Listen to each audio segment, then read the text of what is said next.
Paramashivoham.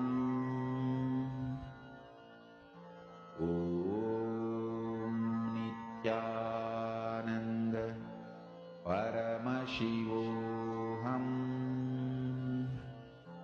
Om Nithyananda Paramashivoham.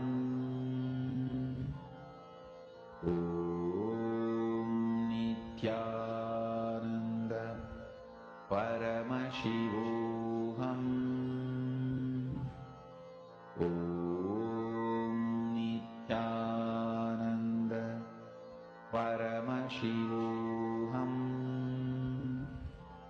Om Nithyananda As all of you are manifesting this power, we're all going to be entering into the next session where we will be learning about Maharloka. It's a very, very important session, and we have some exclusive videos of Swamiji is revealing this. So let us all listen to the revelation.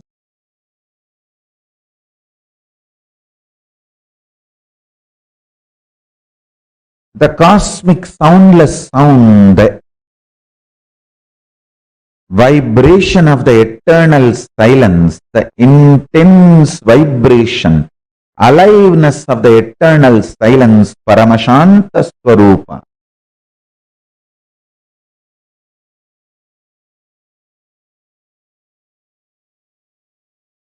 That space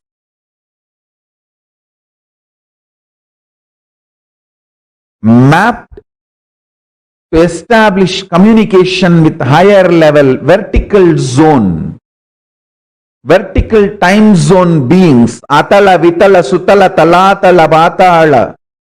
That is this side. And Bhur, Bhuva, Suva, Tapas, Satya. This side. Listen carefully. The up. Bhur, Bhuva, Suva, Tapa, Satya. This higher loka. Atala, Vitala, Tula. The down lokas. Atala, Vitala, Sutala, Talatala, Mahatala, Bhatala. The down. The down and high. This vertical time zone beings. The sound map to communicate with this vertical time zone beings is Sanskrit. The language evolved is Sanskrit. The language evolved to communicate with human beings, the human sciences like medicine, Siddha, other branches. That is called Tamil later on. Please understand, when they evolved, there was no two separate languages. Different dialects for different departments.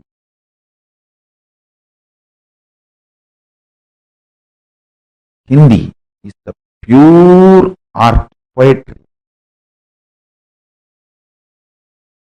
Poetry to communicate with vertical time zone beings too. Telugu is the pure poetry to communicate with whole humanity. Even the people who don't understand Telugu will understand the poetry of Telugu.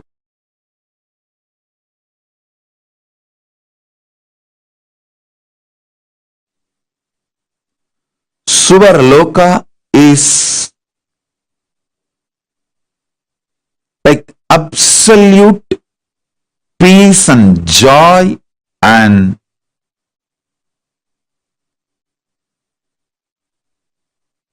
all upgraded life than planet Earth.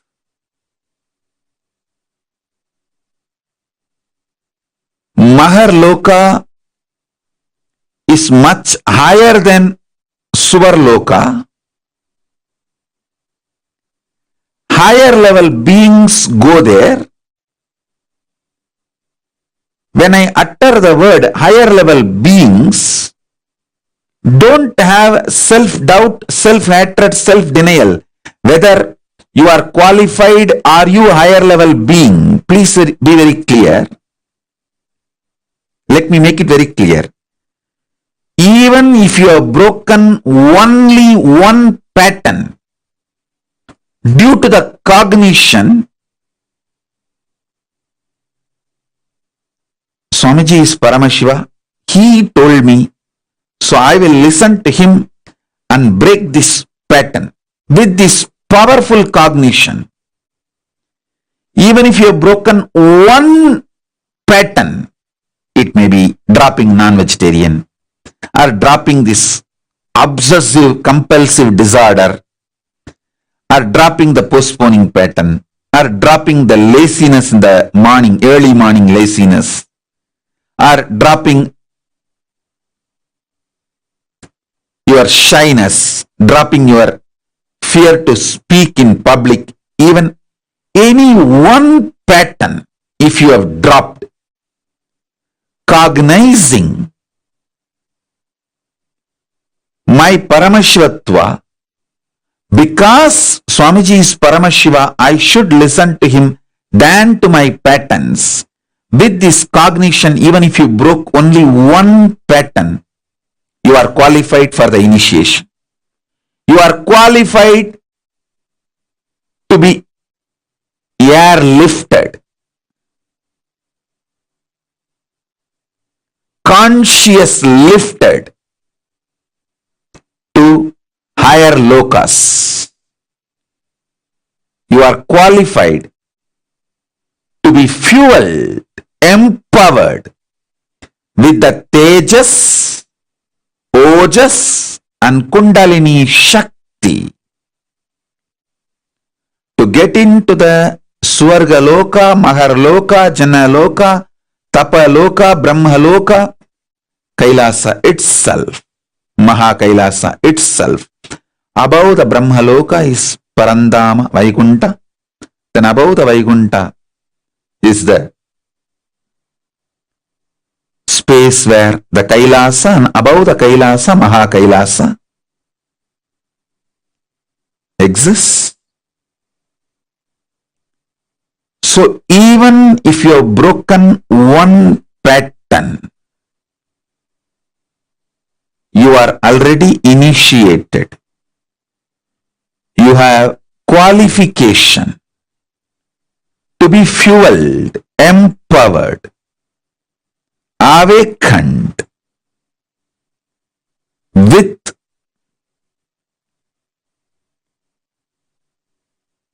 tejas, ojas, kundalini, shakti, entanglement, shaktipada, shaktinipada, initiation and conscious lifted. Don't worry. Drop the self-doubt, self-hatred, self-denial.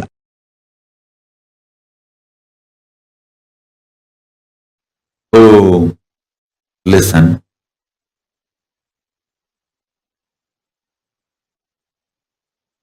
I'll tell you one small incident happened. Once in the energy darshan, one person came to me and said, Swamiji, give me my past life memory. He wanted to know what he was in the past life and the past life memory.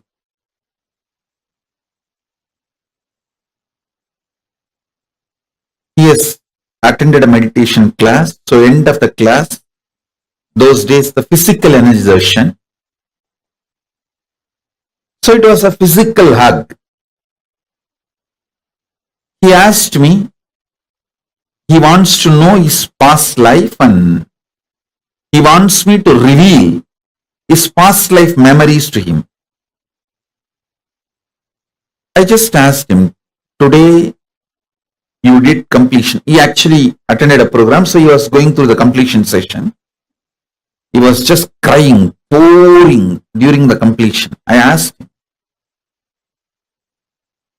why were you crying? He said, all my memories from the young age, they were so heavy on me. I am not able to handle it. I laughed at him. He was maybe 40-year-old person, roughly 40. I told just your 40 years of memory you are not able to handle. If I give you the past life memory, how will you handle? Don't you see you will go mad? He said, yes, Swamiji. And he just left saying, yes, yes, I don't want past life memory and all, you are right. And he left. I want all of you to know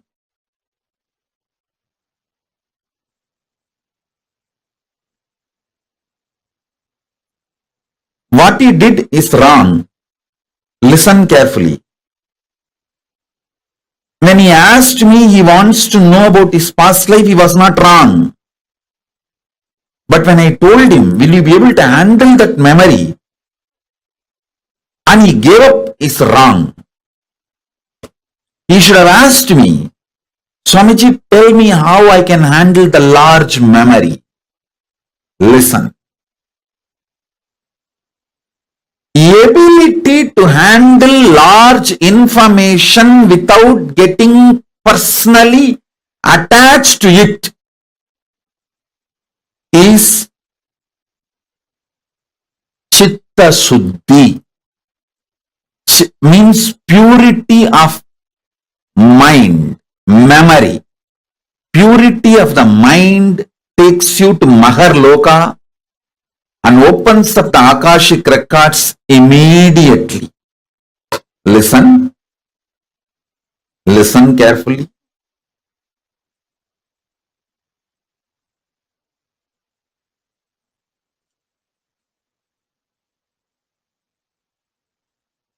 I am not teaching you any self-development shit. No, I don't believe in that.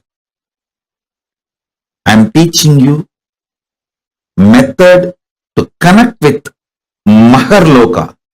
Makarloka means Mahaloka, that largest universe, and have access to all the knowledge of cosmos. Listen. But I am not teaching you completion for any frictionless existence. I am teaching you completion to connect with Mahaloka, Maharloka.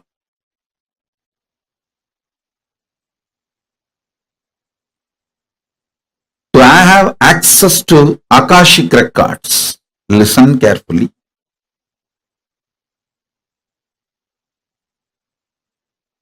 Understand?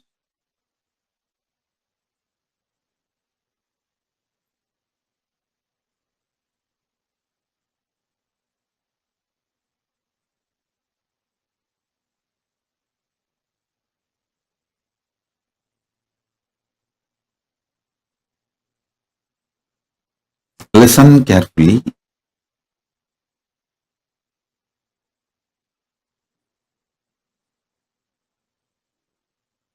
Handling large amount of material information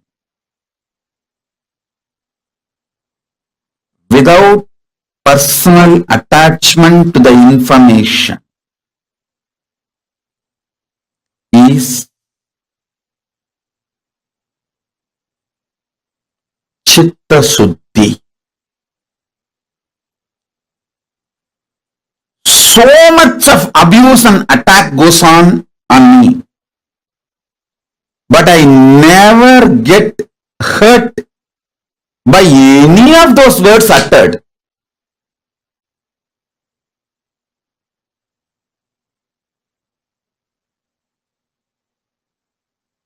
So much people praise me. Oh, you are Paramashiva, you are this, you are that.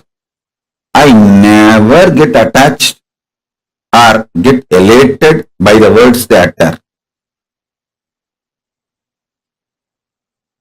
I simply see how each person can be helped from the level they are. Understand? How each person can be helped. My mission is very clear.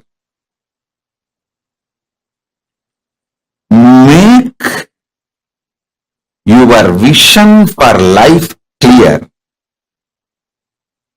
Do not allow cheap people's strong words, good or bad. Listen carefully. Cheap people's strong words, whether good words towards you or bad words towards you, do not give respect for it. From right person, even if it's a good word or bad word, give complete attention to it.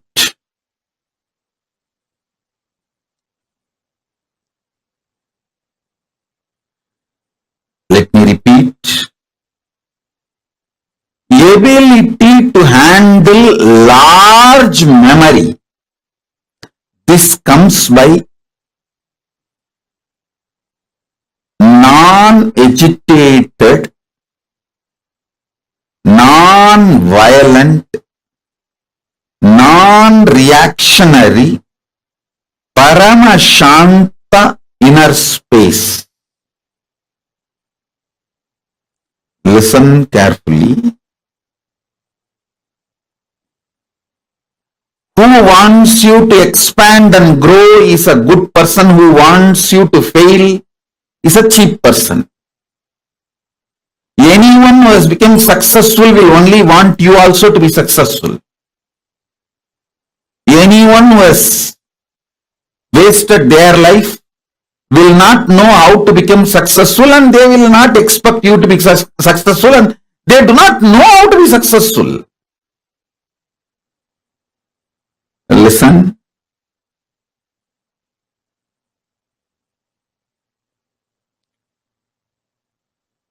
More and more peace inside you, more and more past memories will be awakened.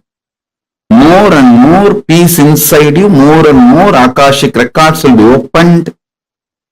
More and more peace inside you, more and more Maharloka will open.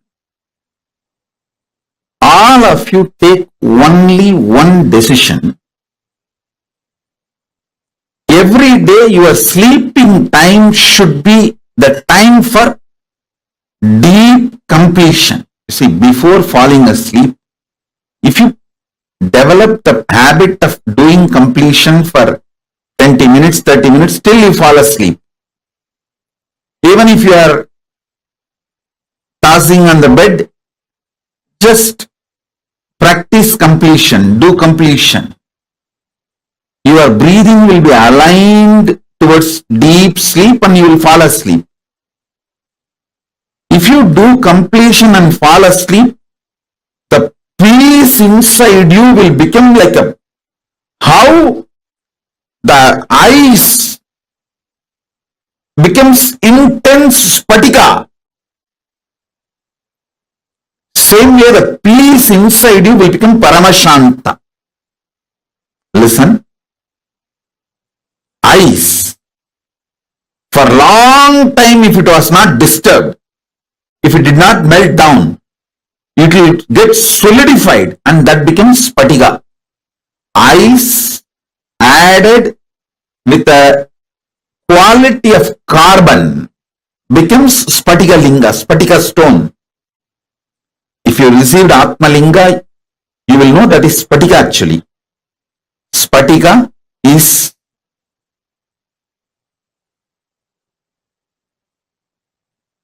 mix of ice and carbon.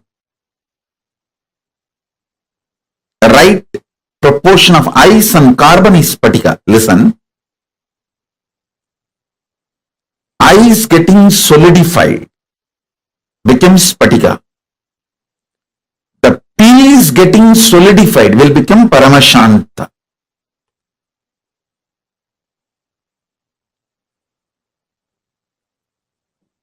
One of the greatest achievement human beings should do in their life is this Paramashanta.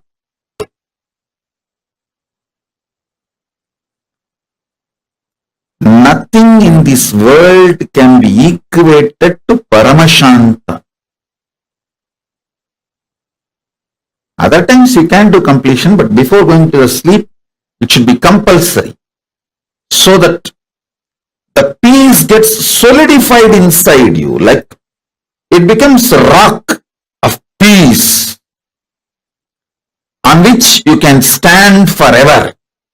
Your being becomes like a Spatika Linga.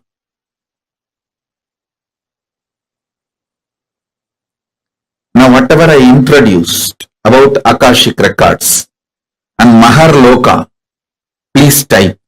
Then I will take you to the next step. Oh, listen. I'll repeat again. Listen. Whenever the memories come up in you, when you get personally attached to it, you flare up. One bad word uttered by your father or mother or uncle 10 years before, still you flare up and suffer for it. Listen carefully. One disrespect done to you 20 years before in some friends meeting or family gathering, even now you remember and flare up. This is what I call getting personally attached to memories. I'll tell you one story. When you hear somebody else got disrespected, you don't flare up. But when you feel people who are your own or you are disrespected, you just flare up. This flaring up due to personal attachment reduces your ability to live. Listen carefully. Your freedom is not your ability to physically travel where you want. Your freedom is your ability to mentally travel freely without getting agitated by your inner violence and personal attachment with memories. Listen. This is the right definition of freedom. Freedom means your ability to travel freely, mentally, without getting agitated, suffocated.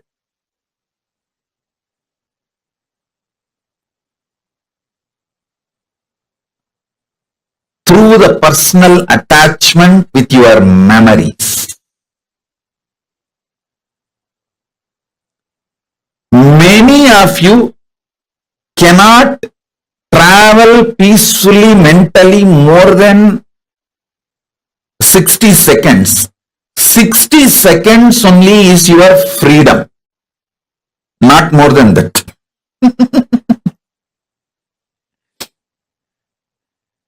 How many of you are understanding what I am saying? 60 seconds is your maximum freedom. Actually, the freedom should not be calculated in the length, but it should be calculated in the time. Freedom should not be calculated in meter, kilometer unit. It should be calculated in the second, millisecond, minute unit.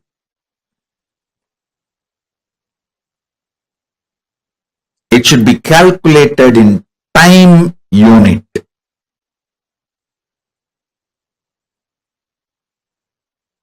How many of you understand this?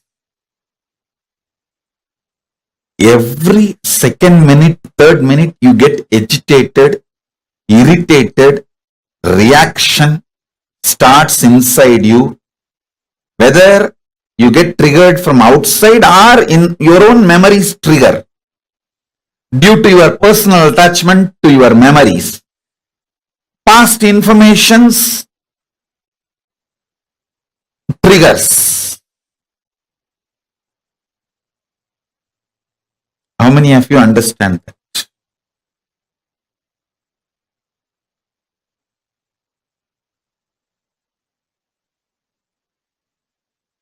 Now,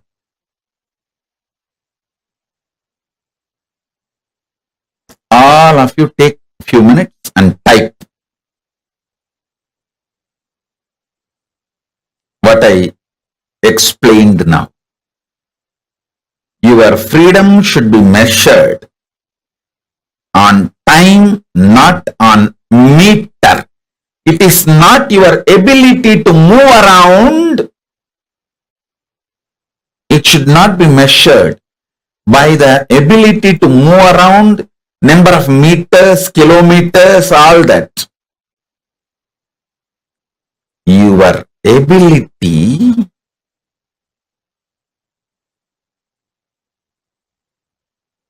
to move the world around, to move the things around you is the freedom. I don't move even out of the room I am staying, but I move the whole world.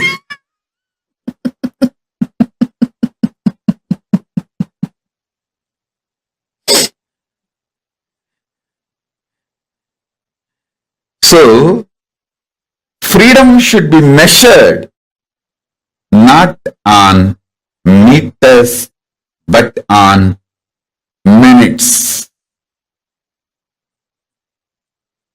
The whole shift needs to happen about measuring the freedom.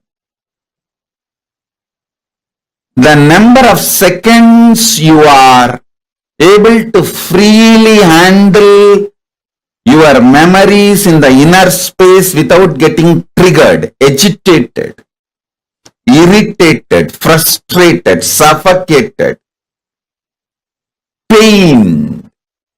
That many seconds you are free. Freedom should be measured on seconds, not on meters. Not on meters, but on minutes. You are all measuring the freedom based on the meter. How many states you can travel, you are free to travel. How many countries you are free to travel. How you call that as a freedom.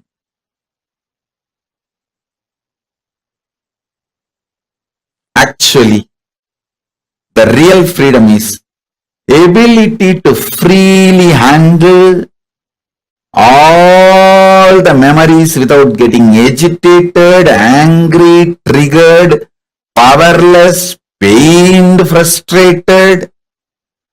That's exactly, precisely freedom. Listen, all of you now sit casually. See, actually switch on the timer. If you have watch or timer, switch it on. Sit casually and see how many seconds you are able to sit without getting irritated or agitated by some memory, something inside. Without getting powerless, powerlessness, pain, agitation, irritation, without having any of the trigger, reaction. How many seconds you are able to sit, just see. And then put your timing now. Put your freedom minute, the freedom unit in minute. Let's see. Let's measure each one's freedom.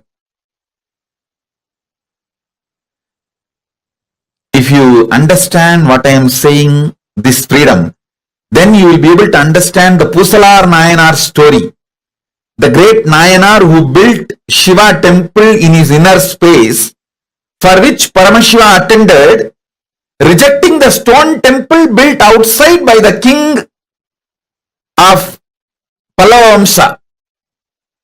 Pallava king built a huge stone temple. Shiva told, your Kumbhabhishekam, you postpone it because I have to attend the Pusalar's Kumbhabhishekam, who built temple in his inner space.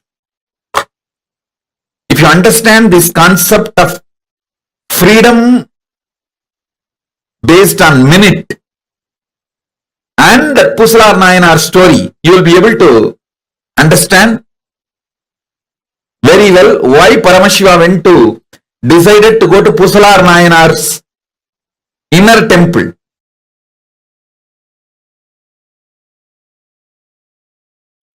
See, sometimes when you hear me talking about Arunagiri Yogeshwara,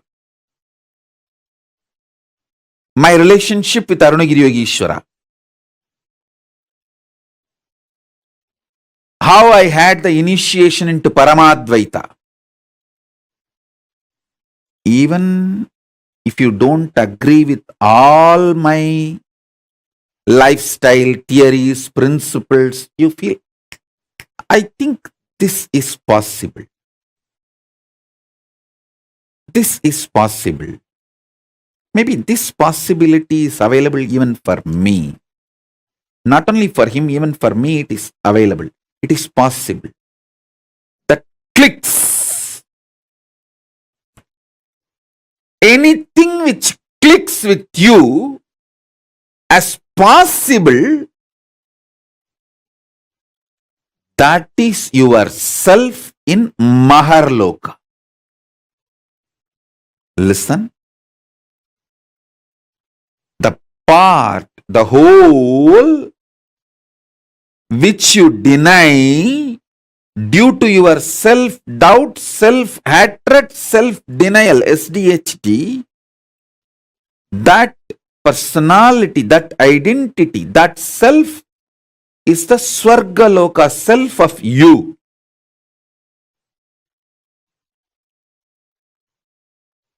When I describe my higher possibilities, if it clicks with you, I feel this is possible even for me.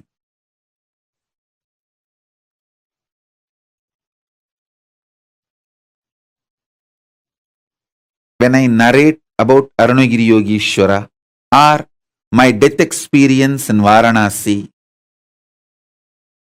or my enlightenment experience in Arunachala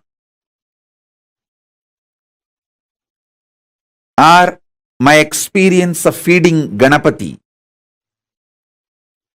how many of you feel, this is possible even for me?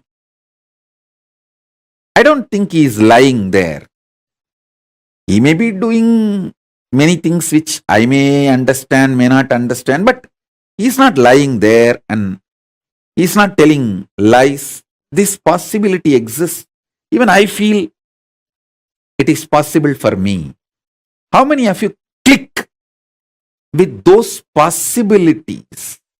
Raise your hand. If it clicks with you, that personality, that self of you, which clicks with the higher possibility, is your identity, your self in Maharloka, Mahaloka.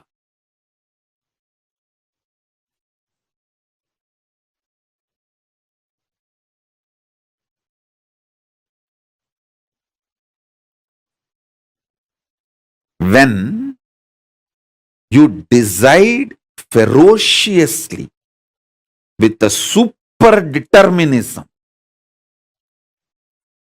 will persistence to face your highest possibility which is clicking with you, you manifest yourself, you face yourself spontaneously in Maharloka. I tell you, when I heard the story of Nambiyandar Nambi feeding Ganapati, I had the glimpse of my possibility of same. And I ferociously decided to face my possibility and manifested Maharloka here by facing my identity, myself in the Maharloka, and fed Ganapati. Ganapati ate. Ganapati ate from Nithyananda of Maharloka, not from Nithyananda of Bhuloka as you think. Finally, all 14 Loka Nithyananda merged into this Nithyananda as Paramashiva. But when Ganapati was eating, he was eating from the Nithyananda of Maharloka.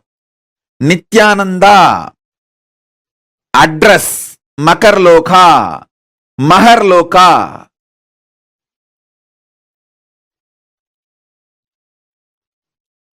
Nithyananda who stays in Mahaloka, from his hand Ganapati ate. Not the Nithyananda whose ration card address is Bhuloka.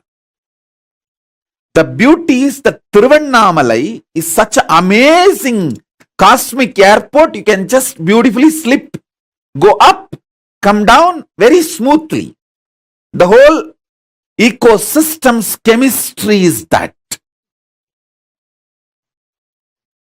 Nithyananda staying camped at Mahaloka, fed Mahaganapati. So understand that.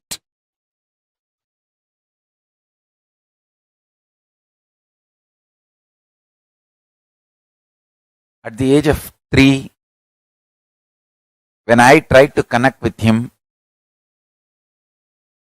I did not have a formal initiation.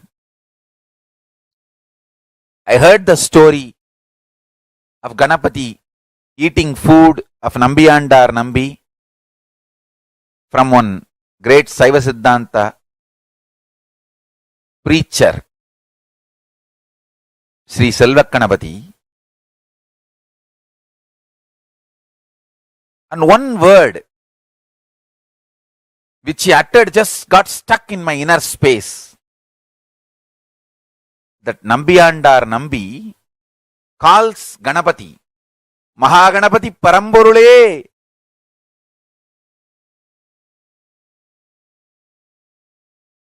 Vandu en poojayai ettu unnamattaya. That calling, the way Selvaganapati described, he is such an amazing teacher and preacher. The way he described, Mahaganapati Paramborule, that word just stuck in my heart. I came home and started doing the same. Of course, I did all my drama with Ganapati. I had many days playing with him, and it is not that day one he immediately ate. All that is different.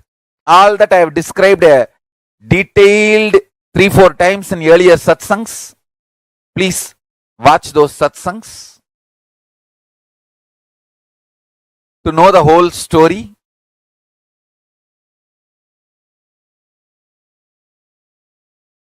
We have multiple times I have described the whole story.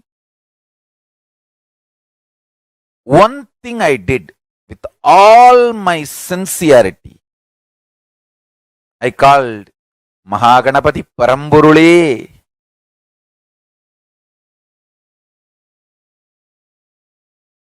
To come and have prasadam, nivedyam. Understand?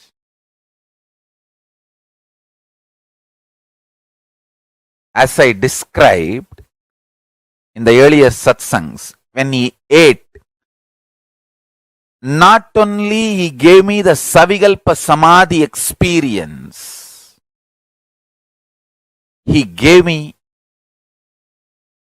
such powerful experience of Nityatva. He opened the doors of Nityatva for me.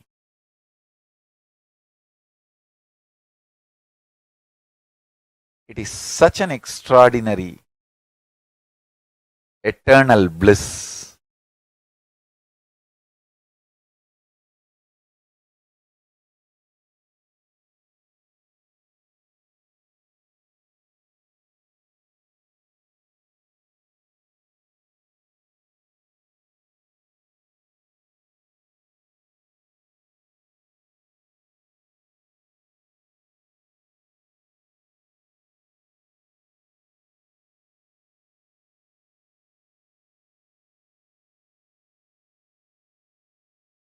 Listen.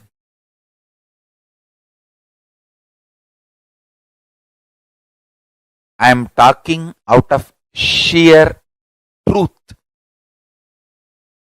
simple truth and power of truth.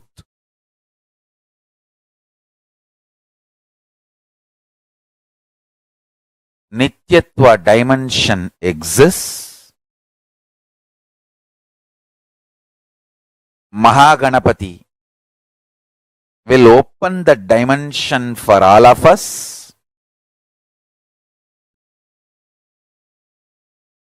Connect with him, call him with this simple prayer, Mahaganapati Paramburule. It means that, O Ganapati, the ultimate existence, ultimate source. Paramburule means the ultimate existence.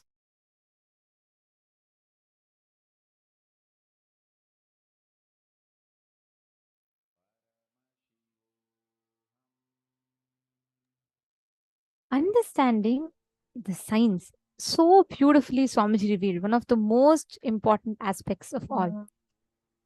How we are established constantly in that space where large amount of information, the ability to digest large amount of information is stored in our biomemory. And I have to tell a fun fact here.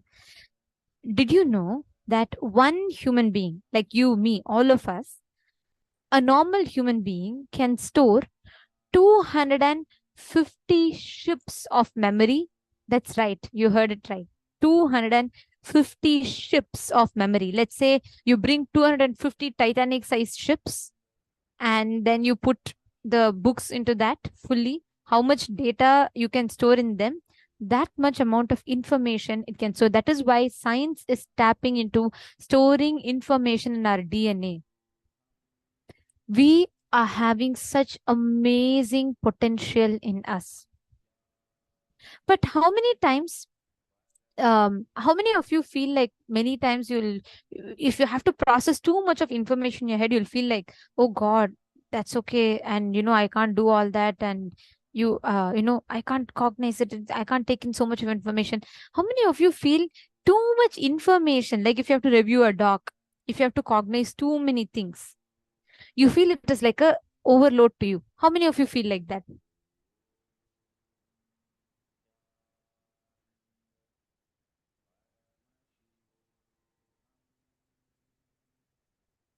In the chat? Yes, okay.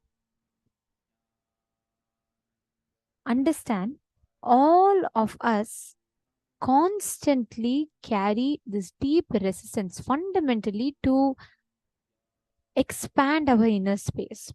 The moment it comes to digesting large amount of information, we start resisting it. There's a very, very beautiful incident that I'd like to share with you all from Swamiji's, what I have witnessed. Because if you see Swamiji, fundamentally, the space that Swamiji exists in, right? Swamiji never has resistance to Swamiji never have resistance to learning or, like storing large amount of information. Even though Swamiji is an avatar, he already knows everything. The detail with which Swamiji will listen to everyone, and at the same time, the phenomenal amount of information. Swamiji is like a supercomputer. Literally, like Swamiji will remember the page number, the details to such precision. I'll just tell you all one incident. Typically, when Swamiji is in Adi Kailash, right? Adi Kailash is in Biddi, right? So the Indian headquarters. And what Swamiji used to do is always every day evening, like pakka, every day morning and evening, 2 times, Swamiji will go for walks. It's like a huge campus, and we all will know. We will see, like, a few sannyasi group walking itself means we will know, like, Swamiji is walking. He'll go department by department. Swamiji himself will personally check, right, from the food. Like, it's a very beautiful thing, right? So you'll catch glimpses of Swamiji walking around. If you're in Biddi, right, that's the best part. And I always miss that part. It's like, you will suddenly see Swamiji giving instructions to someone. If you're just walking, you'll suddenly see Swamiji walking in between, like, doing his rounds. And how Swamiji will appear will be so beautiful. Swamiji will just have a simple dhoti. What we see in satsang, that Swamiji is very different. But how Swamiji will be when Swamiji is doing rounds, it will be so beautiful. Swamiji will just have a simple dhoti, his hair loose, and Swamiji will be walking with a walking stick. Swamiji will be going around department by department, and Swamiji will be checking, right? That's how Swamiji will be walking. So all of us Gurukul kids, we have our school campus, correct? So there's a huge library. We all know Swamiji has established the world's largest Hindu library. So it's like a hall is filled with like so many shelves of books. So we all have a particular time to go and do library. We can read in library, and we all can spend some time there, or even take the chanting classes. So all of us, we all used to sit and spend time there. So one day we were all doing that, okay? And Swamiji happened to go in rounds, and suddenly Swamiji entered the hall. It's called the Chitsabha. That's where we all will be sitting and reading in the library. Swamiji walked into the hall, and of course, always when Swamiji comes, the group that takes care around Swamiji also will come. And Swamiji came to the hall, and Swamiji asked, "What are you all doing?" So Swamiji was explaining to us about Hinduism. We all were taking our Hinduism classes. So that's the best part. Whenever Swamiji comes, suddenly, if, some days when we are learning about clay modeling, Swamiji himself come and teach us how to, make deities in clay. So when Swamiji comes around, he loves spending time with kids, right? So he'll come and Swamiji asks us, "What are you learning?" And we said, "Hinduism, Swamiji." And Swamiji was teaching to us. Swamiji was telling about Chettinad architecture or something like that. I remember this day so clearly. And then during the conversation, Swamiji looked to our principal, and Swamiji asked that, there is a book. Swamiji told a particular book, and Swamiji said, "The book speaks about this. Can you bring it?" And then they said, "Yes, Swamiji." So it was our principal and the library in charge and 2-3 others, like a group of them. So since Swamiji asked, then, this team immediately went to search. They started searching. All 10 minutes passed, 15 minutes passed, 20 minutes passed, and they never came back. They were still searching, and Swamiji was like waiting. Swamiji was talking to us, and Swamiji kept checking on that. Is a book there? Is a book there? They were all saying, they're all still searching. Yes, Swamiji, getting it. Then Swamiji asked, "What is the issue?" Then they said, "Swamiji, we're not able to find the book." Then Swamiji said, "You guys should have just asked me. I would have told you," because the library in charge who maintains all the books, he could not find where that book is, right? So Swamiji said, "Hey, you guys should have asked me." And then, you know what? The next most surprising, like most beautiful thing of the whole thing, Swamiji said, this is the exact title of a book. It's a brown color book. And in the shelf, Swamiji mentioned the exact shelf number, the rack number. Swamiji said, in page number so and so, like, I'm just giving an example. Swamiji said, in page number 503, the 3rd paragraph, 4th word tells about this, and bring that book.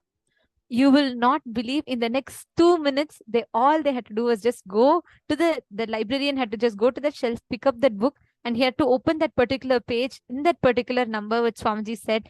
The exact thing Swamiji said was there precisely on that very page. See, what took even 20 minutes, and even the librarian could not find. The one who took care of the library, the one who's maintaining the library, could not find. Swamiji, out of all the things Swamiji is doing, Swamiji just came. He only spent 20 minutes. Swamiji said, "I remember I read that book. Bring it. It is there." And because librarians started having a doubt, is that book there or not? Swamiji said precisely the page number, the color of the book, the shelf rack, After Swamiji said, this person had to just go pick up the book and come and give. Swamiji very beautifully explained something to all of us. See, when we are around Swamiji, right, you get to learn so many things. And you know what Swamiji taught us? We were all like so shocked. We all started clapping. Naturally, we all got so excited. Like it was spot on. And it's not normal, right, that we remember to such an extent. Swamiji did. Swamiji was like, when we all started clapping, Swamiji was surprised. Swamiji is like, why are you all clapping? Isn't this normal? And then Swamiji said that is when Swamiji said, you all should know, you cannot remember is the biggest scam done to you. Human beings can store 250 ships of memory. And Swamiji said he didn't know it because Swamiji as an incarnation, manifesting powers and all that. Swamiji said when Swamiji touches the book, he prints that whole book, Swamiji stores it in his brain. So Swamiji said that whole thing is in me. So whenever I want, I go back and access it. My Eugene can write like a computer, like a supercomputer. So that whole thing Swamiji was storing in him. That was what Swamiji told us to learn. Swamiji told all of us kids. Swamiji said, hey, all of you are my kids. You all should pick this up. Don't fall into the trap of the society that you cannot remember things. You can store 250 ships of memory. And I tell you all, literally there's been so many incidents where we can see how to what precision Swamiji will say, hey, this page, this one here, this one was there, go pick it and come. Swamiji will remember. Even now Swamiji is running a whole nation, international operations, and so many things are going on. Even despite of all of that, Swamiji will still remember the count of gates that is there in one of the remote campus in India. Swamiji will remember and tell, hey, no, there was another gate, extra back gate. I remember it was damaged. Have you guys fixed it? Swamiji will ask. Part is, even the people there that are already staying in the Adinam, who are there in the campus, they would be like, they would have completely forgotten the existence of that. See, there is no decision fatigue in Swamiji's inner space. Swamiji never feels any information is too much to handle. That is the biggest thing. See, right now what happens, let's see, if I come and tell, oh, my Elizabeth Silva is saying, Ma speaks too fast. Sorry, I'll slow down. I think whenever I get excited, I tend to speak very fast. I apologize for that. I'll slow down my speed, okay? My Elizabeth, I apologize for that. Okay. So this one incident, right, where we can see clearly Swamiji is showing to us by example, when you drop the resistance to expand your inner space, the resistance to store information, the moment when it comes to sharing information or, learning things, all of us build an inherent resistance. We all start feeling like, what, it's too much. I can't handle all this. That inherent ability to store information, we continuously keep blocking it. We keep saying, I can't do it. It is not possible. It is too much to handle. Like if I say, right now, if I tell you all like some 5-10 things, instructions to do, what do? We all immediately say, Ma, wait, I need to note it down. You don't need to do that. Swamiji trained us all exactly in this aspect, where when you pick that up, when you start dropping your resistance to learn, your resistance to expand, you will start having the ability to store all the information in your inner space. What Swamiji did, all of you will be able to do. That is the power of this. That is what is Maharloka standing for. Ability to store large amount of information in your inner space. Now, Swamiji explained to all of us about Maharloka, right? Swamiji said freedom is your ability, not your ability to travel to how many countries. That is not freedom. Real freedom is how long can you sit? How long can you travel without letting your thoughts interfere? Okay, shall we all do a quick activity now? Are you all ready for it? How many of you want to know how free are you? What is your duration of freedom? How many ever minutes you can sit without getting attached, flaring up for any emotion? Like Swamiji explained, not flaring up for any personal attachment. Without that, how long you can sit? That is your freedom. Shall we start? How many of you want to do a freedom test? How many of you want to do a test? What is your duration of freedom? Put in the chat. How many of you are ready? Put ready.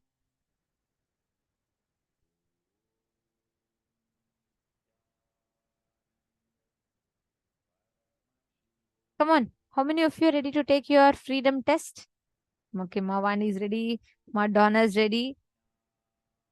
Okay, wow. Okay. A lot of you seem to be excited. All right. So now we are going to do a very quick activity, okay? I am going to start the timer now, okay? And we will be measuring the time. And just note this, for how long. Each of you also can start the timer. Just measure and see how long you are able to sit without reacting for any personal reactions. Like how many of you are able to how many of you are able to sit without getting reactive for any personal attachment, like not flaring up for any memory and not getting attached to any thoughts or emotions.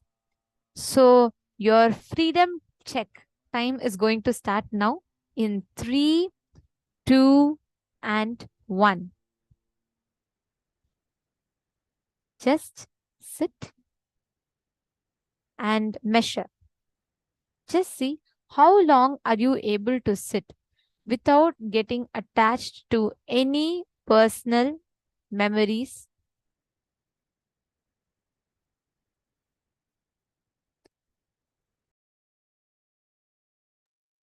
Just measure your